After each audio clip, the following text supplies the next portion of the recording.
Bom dia, boa tarde, boa noite a todos e a todas. Hoje nós vamos falar sobre o feminismo decolonial. O feminismo decolonial ele surge a partir do feminismo negro e eu vou começar com uma passagem, uma citação da Glória Ansaldúa, uma entrevista que ela deu, é uma feminista chicana, uma das expoentes do feminismo decolonial, onde ela diz assim: sim, sou chicana, mas isso não me define quem eu sou. Sim, sou mulher, mas isso também não me define. Sim, sou lésbica, mas isso não define tudo o que sou. Sim, veio da classe operária, mas não sou mais da classe operária. Sim, venho de uma mestiçagem, mas quais são as partes dessa mestiçagem que se tornam privilegiadas? Só a parte espanhola, não a parte indígena ou negra. Comecei a pensar em termos de consciência mestiça. O que acontece com gente como eu, que está ali no entrelugar de todas essas categorias diferentes? O que é isso que faz com que nossos conceitos de nacionalismo, de raça, de etnia e mesmo gênero? Eu estava tentando articular e criar uma teoria de existência nas fronteiras. Eu precisava, por conta própria, achar algum outro termo que pudesse descrever um nacionalismo mais poroso, aberto a outras categorias da identidade. Então, só para a gente dar início então à nossa discussão, a teoria, não só o feminismo decolonial, mas a epistemologia decolonial, ela surge como uma tentativa de questionar os pressupostos de poder, de saber, do ser e de gênero. E ele começa com autores como Quijano, Mignolo, Dussel, mais tarde Maria Lugones, Grossfogel, Catherine Walsh, entre outros. E esses teóricos, então, eles vêm questionar as dicotomias na civilização, barbárie, humano, não humano, branco, negro, ou seja, categorias que vão definir historicamente, a partir da história e das construções sociais, qual é o status do ser, determinadas categorias ontológicas que vão determinar hierarquias em relação aos indivíduos, em relação às comunidades, em relação aos povos e assim por diante. Então, essa perspectiva decolonial, ela vem questionar justamente a estratificação racial imposta pela colonialidade e a racionalidade científica ser eurocentrada, invadindo outras racionalidades não ocidentais e a construção de gênero imposta pela colonização.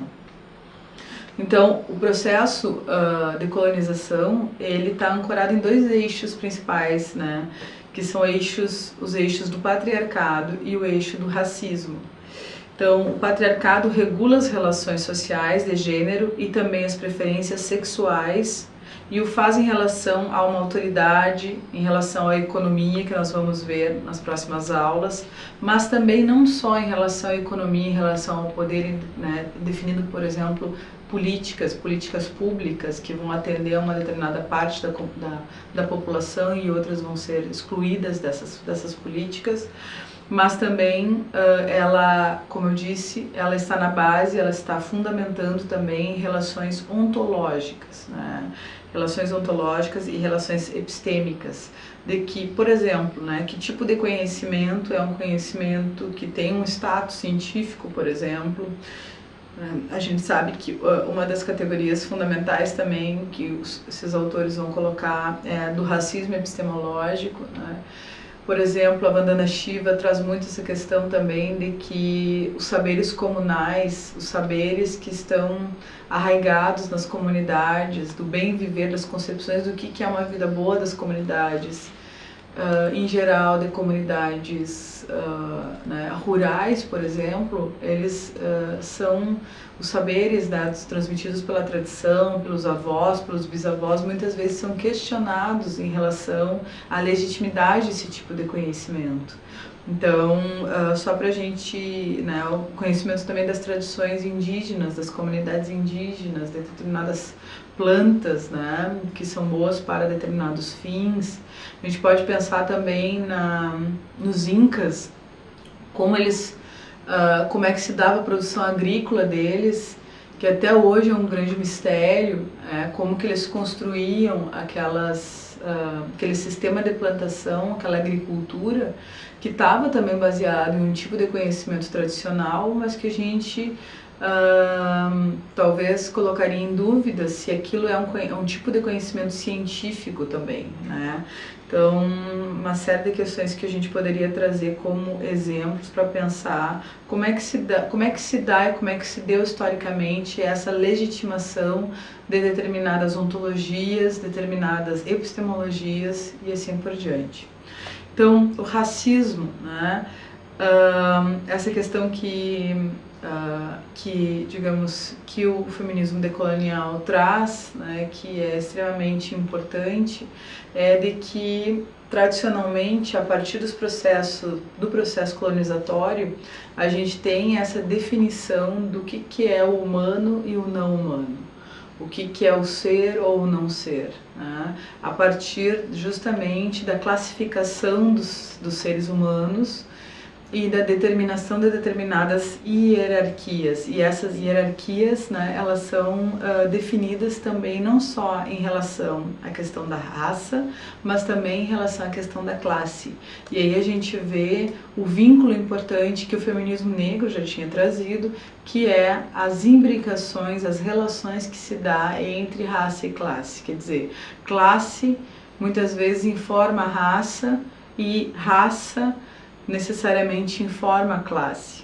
Então, esse vínculo importante, né, onde tem uma relação de implicação. Claro que, né, se a gente for pensar, por exemplo, na história na política, por exemplo, a gente vê que em muitos períodos históricos quem tinha o direito, por exemplo, a participar da vida ativa nas cidades eram homens de uma determinada classe social. Outros homens, por exemplo, de classe economicamente mais baixa, eles estavam excluídos da participação política, e as mulheres também. Então a gente vê, assim, é só para trazer também, tentar pensar como que essas ideias, esses vínculos que a gente está aqui, que os teóricos e as teóricas feministas decoloniais estão trazendo, de como isso se dá na história. Certo? Então, se a gente for pensar na questão da participação ativa da cidadania, dos atores políticos, isso fica um exemplo muito claro, assim, de como é que se concretizou historicamente essas ideias, né, que são ideias racistas, que são ideias classistas, né, e que hoje a gente ainda encontra também muita disputa política justamente com base na reivindicação de direitos daqueles que têm sido recorrentemente, reiteradamente excluídos dos processos de decisão e de participação ativa, né, na cidadania. Bom, eu vou trazer agora uma citação também da Euderquia Espinosa, que é da República Dominicana, uma feminista, onde ela tem um texto, né, Gênero e Crítica Descolonial, está na página 8, onde ela diz o seguinte: o pensamento feminista decolonial se reconhece aparentado com a tradição teórica iniciada pelo feminismo negro, de cor e terceiro-mundista nos Estados Unidos, com seus aportes a pensar a imbricação da opressão de classe, raça, gênero e sexualidade, ao mesmo tempo que se propõe recuperar o legado crítico das mulheres e feministas afrodescendentes e indígenas, que desde a América Latina têm estabelecido o problema de sua invisibilidade dentro de seus movimentos e dentro do feminismo mesmo, iniciando um trabalho de revisão do papel e da importância que tem tido na realização e resistência de suas comunidades. Então aqui ela é uma passagem onde fica claro, né, a influência do Black Feminism na teoria decolonial, né, de onde é que surge o feminismo decolonial. Surge a partir, né, do feminismo negro e digamos, das reverberações que tem o feminismo negro na América Latina. Enfim, né, também o feminismo decolonial, assim como o feminismo negro, pretende então ter como fio condutor a tentativa de investigação do entrelaçamento entre categorias de opressão que são, né, como a citação que a gente começa a nossa discussão hoje, né, quer dizer, não basta ser mulher, isso não define, né, nada, né? Não basta ser lésbica, também não define nada. Não basta ser negra, também não é a negritude que define também a condição de opressão, e assim por diante, né? Então é um conjunto de opressões e de categorias que informam determinadas condições de agência ou de falta de condição de agência no âmbito público, no âmbito político, no âmbito social. Então essa é a partir desse viés que segue também o feminismo decolonial. Então o ponto de partida discursivo do feminismo decolonial, como colocam, tem um texto muito interessante que é uma coletânea de artigos Colonialismo, Governabilidade e Feminismos Pós-Coloniais, organizada pela Liliana Soares Navas, onde ela coloca, então, afinal de contas, o que é o colonialismo, né? Para a gente entender, então, por que decolonialidade, por que feminismo decolonial. E ela diz o seguinte: o colonialismo não é um período histórico superado, é uma semente que ainda dá seus frutos, reproduzindo uma característica administrativa do pensamento e sustentando um sistema de extração da maioria da população do planeta. Este livro é um convite a reconsiderar a herança do colonialismo em nós mesmas e em nosso entorno, em nossas elaborações teóricas e em nossas práticas como feministas. Consideramos essa tarefa urgente por vários motivos que iremos avançando neste texto, sendo a mais geral e urgente situação de milhões de mulheres situadas nas margens do sistema econômico e político global e o racismo que abandona as desigualdades socioeconômicas. Então aqui a Liliana Soares Navas, ela coloca uma ideia interessante, né, que é, bom, o processo de colonização ele aconteceu na América Latina, né, na América do Sul, né, e outros países do mundo, obviamente, né, e o ponto é, o colonialismo ele ainda está arraigado na nossa sociedade. Uma das afirmações que eu ouvi recentemente de uma menina, né, uma mulher negra, militante, estudante, né, de pós-graduação, professora da rede estadual, que ela dizia, para nós negros, a democracia ela nunca chegou. Então, é uma afirmação forte, né, que hoje nós vemos com todos os problemas que nós temos, né, atuais, na conjuntura política atual, onde a gente, se a gente parar para pensar, né, justamente na questão da democracia, que nós vivemos num país, né, numa república democrática, a pergunta é que condição de agência nós temos de fato, né? Quer dizer, democracia é apenas a cada 2 anos ou 4 anos, dependendo, né, para que vai haver eleições, né? Significa meramente ir votar, né? Parece que essa é uma visão muito estreita da democracia. Quer dizer, que condições de agência, que condições de participação ativa nós temos na nossa sociedade.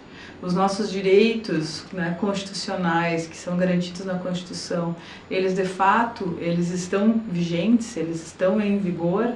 Então, por exemplo, uma das ideias fundamentais da nossa Constituição é enfim, né, a questão da saúde pública, né? O quanto o sistema de saúde ele é efetivo, ele é universalmente garantido socialmente. Então, quando a gente ouve uma afirmação dessas, olha, para nós negros a democracia nunca chegou, né? E de fato, assim, do ponto de vista utópico, a gente poderia pensar, bom, mas ela nunca vai chegar. A democracia é uma ideia que está sempre sendo construída. A questão que se coloca é, né, a partir do sistema, do processo colonizatório que nós tivemos aqui no Brasil e na América do Sul, né, com espanhóis e portugueses, quais são as heranças desse processo civilizatório que é o processo de colonização. né, dos países, como os países que estão hoje, né, numa situação de desenvolvimento. Né, que tipo de consequências nós vivenciamos ainda hoje que são iniciadas com o processo de colonização. Então, o que ela coloca é que, embora o processo de colonização ele não esteja mais em vigor, ele aconteceu, mas as heranças ainda são vivenciadas hoje, né? E especialmente se nós atentarmos para questões políticas e para questões econômicas. Então, ela chama atenção que tipo de teoria feminista é capaz de dar conta, né, da garantia de direitos, do acesso a direitos sociais, trabalhistas, políticos para milhões de mulheres que parecem que não estão tendo contemplados os seus direitos, né? Então, é uma questão que o feminismo decolonial e o ecofeminismo, com a bandana Shiva também, eles vão tentar, digamos, dizer, olha, a teoria feminista, não basta ser feminista para digamos, ser uma epistemologia, ser um projeto de civilização capaz de garantir um mundo mais justo, de fato, né?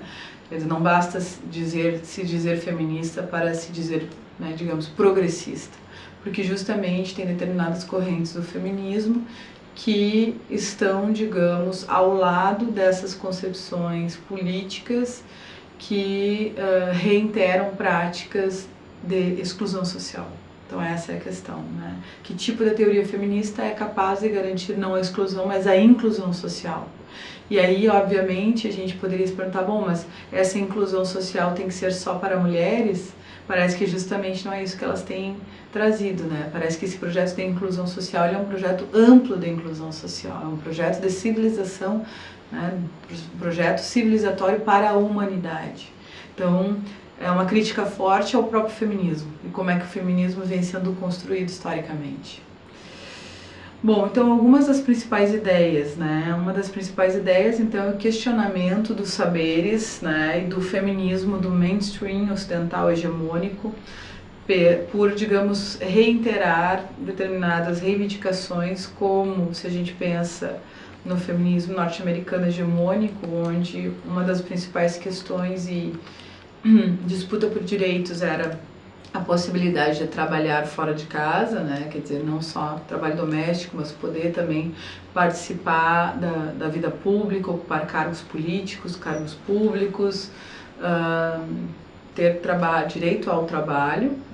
A liberdade sexual também era uma das grandes bandeiras do feminismo hegemônico na época, e o feminismo decolonial coloca, assim como o feminismo negro, bom, tá bem que esses direitos eles devem ser assegurados, né, de fato. Elas não estão, digamos, essas teóricas não estão dizendo, olha, os nossos direitos eles, né, são, digamos, mais importantes que os de vocês, feministas brancas, né? Mas a questão é que tipo de políticas são mais urgentes, né? Não que, tá bem que o direito ao trabalho tem que ser assegurado, a liberdade sexual tem que ser assegurado, mas existe também uma parcela da comunidade, né, de mulheres onde se está colocando, né, não uma questão de direito a trabalhar, porque como a gente viu no caso da abordagem sobre o feminismo negro, as mulheres negras sempre trabalharam, nunca tiveram que disputar esse direito, porque foram sempre obrigadas a trabalhar, inclusive, né? Mas existe uma outra leva, uma outra gama de direitos que são extremamente importantes para o exercício das liberdades, como, por exemplo, o direito a não morrer, o direito a não ter, digamos, os seus povos exterminados, né? Então, uma série de direitos aí que são também importantes e que não podem ser esquecidos, né? Bom, uma outra questão também é a perspectiva epistemológica, né, e a revisão da epistemologia feminista. Isso significa, então, digamos, né, como eu disse no início dessa aula, né, essa necessidade do giro geopolítico, né? Por exemplo, uma das questões que elas trazem é, bom, o feminismo europeu, por exemplo, né? Se a gente vai pensar não só no feminismo, se a gente vai pensar problemas ambientais, né? Agora eu me lembrei de uma passagem do Martínez Elier, que tem um livro Ecologismo dos Pobres, e ele participou do encontro de Davos e ele questiona justamente a resposta que é dada naquele encontro na Europa para o problema do meio ambiente. E ele diz, bom, eu vou escrever uma resposta sobre o que é o problema do meio ambiente a partir da perspectiva dos países de terceiro mundo. Então isso é também digamos, um giro epistemológico. Quer dizer, qual é o lugar de fala de um determinado discurso? Quer dizer, eu, por exemplo, aqui falando sobre feminismo negro, feminismo decolonial, quer dizer, que autoridade eu tenho para falar desse tipo de perspectiva teórica não sendo negra?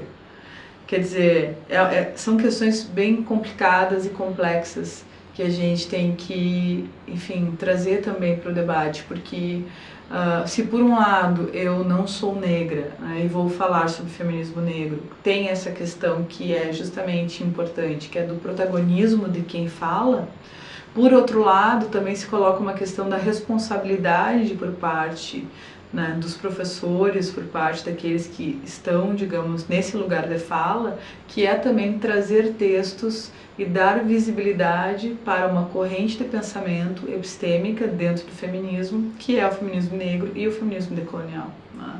Então, claro, o feminismo decolonial não é o feminismo negro. O feminismo decolonial envolve feminismos do sul, feminismos, né, o feminismo indígena, o feminismo negro também dos países latino-americanos, mulheres caribenhas, mulheres indígenas, já falei, mulheres do terceiro mundo, né? Então, isso coloca essa questão que é extremamente importante, que é de dar visibilidade e trazer à voz também os textos, a construção de todo esse conhecimento que é produzido por mulheres latino-americanas, africanas e indianas. Uma outra ideia também que não só o feminismo negro, mas o feminismo decolonial traz é a crítica da ideia do ser mulher, como se fosse uma categoria universal que abarcasse todas as diferenças e todas as especificidades, todas as singularidades que são vivenciadas pelas mulheres do ponto de vista individual subjetivo, mas também do ponto de vista das diferentes comunidades nas quais nós participamos, nas quais nós nos identificamos. Então isso é uma ideia importante também a gente chamar atenção para isso, que justamente a passagem com que eu iniciei essa aula traz essa questão da identidade, da construção da identidade e o quão difícil é nós, como diz a Butler, relatar a si mesmo, como é difícil nós nos relatarmos a nós mesmos, como é difícil nós classificarmos, enfim, né, nos reduzirmos a uma determinada identidade, e o quanto nós somos impulsionados por essa necessidade de classificar, de estabelecer determinadas caixinhas, né? Então, justamente contra essa ideia, por um lado, que as feministas negras decoloniais, e também hoje, se a gente vai para o debate da pós-modernidade também, né? Também é algo que aproxima também essas correntes.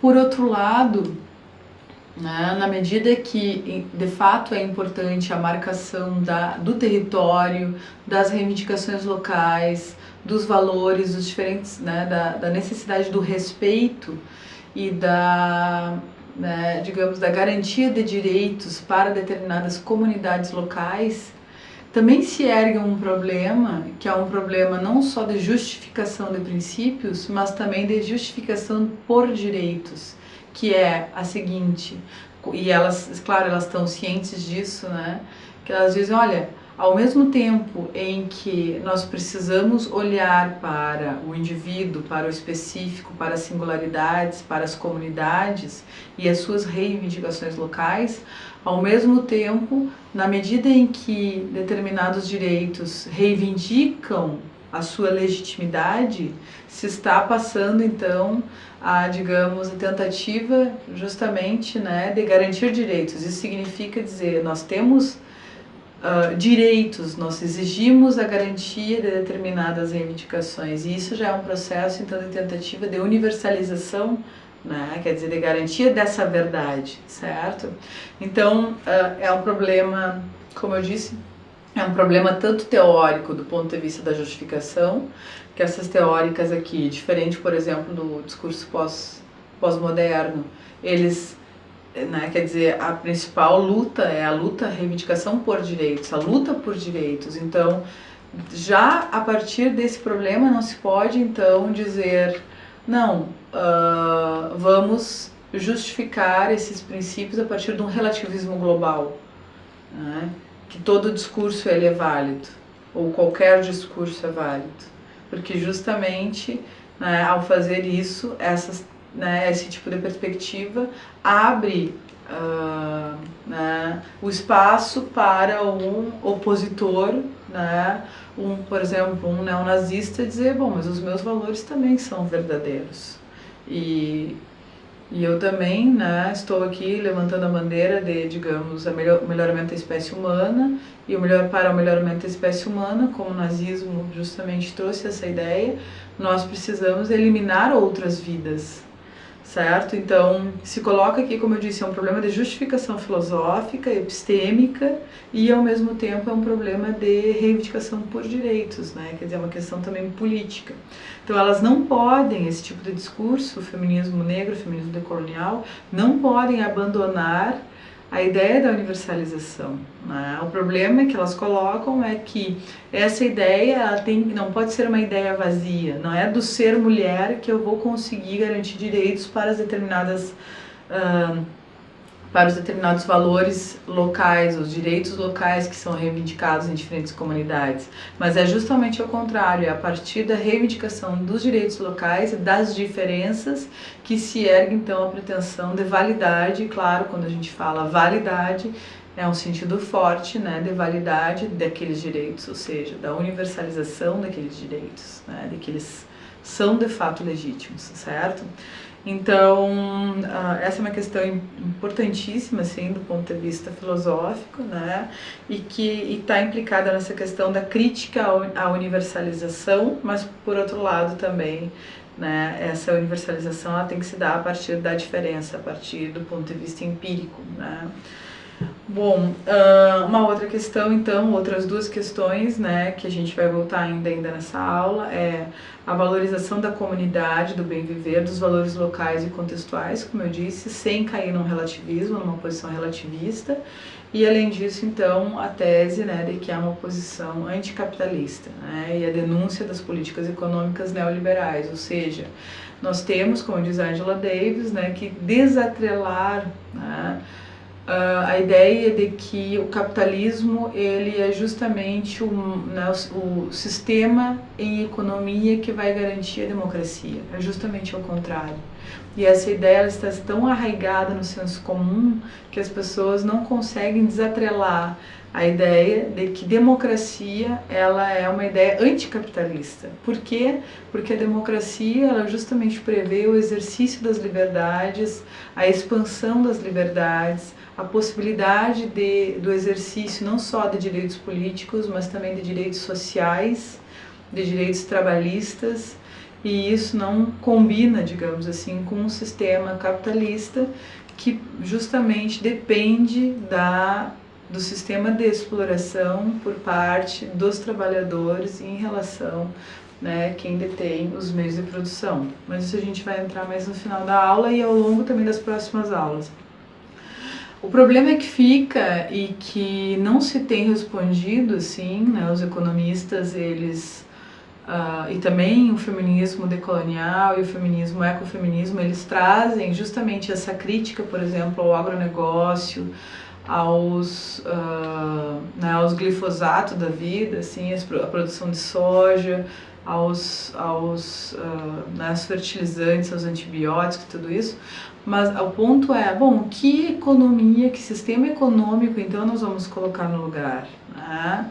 Então essa é a grande pergunta também, que sistema econômico é capaz de garantir as liberdades e a democracia como se quer, né?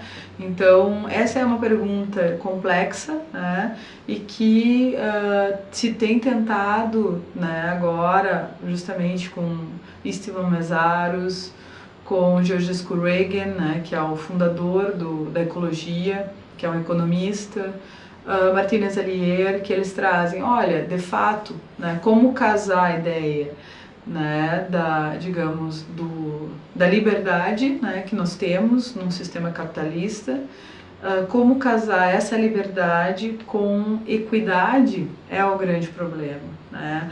Certamente eles não são defensores, por exemplo, de uma economia planificada, de regimes totalitários, né, como houve na história já, mas, digamos, o fio condutor da resposta passa por regulação do Estado, né, e do incentivo a formas alternativas em economia, como, por exemplo, cooperativas, como, por exemplo, a autonomia, processos de autogestão, né, que nós sabemos que há experiências nesse sentido, que caminham nessa direção.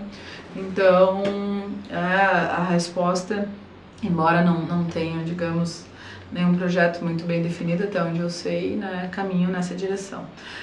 Para encerrar então esse bloco na nossa discussão, eu gostaria de trazer algumas expoentes do feminismo decolonial. Então, Maria Lugones é uma das precursoras do feminismo decolonial, é uma filósofa argentina que trabalha hoje nos Estados Unidos. Ilderix Espinosa, da República Dominicana, Karina Ochoa, Gladys Tsutsu, da Guatemala, que defende uma posição de um feminismo comunitário, né? Julieta Paredes, boliviana, Glória Ansaltua, feminismo chicano, Chandra Talpade Mohanty, da Índia, Amina Mama, Nigéria, entre outras, né? Nós temos também no Brasil várias intelectuais que trabalham com essa perspectiva, né? Sueli Carneiro, Lélia Gonzalez, eu já citei aqui também Vandana Shiva, que é uma indiana. Então tem muita produção acadêmica sendo feita, sendo produzida, muito próxima também aos movimentos sociais, e né, são algumas dessas expoentes aqui que eu trouxe para vocês que são mais conhecidas.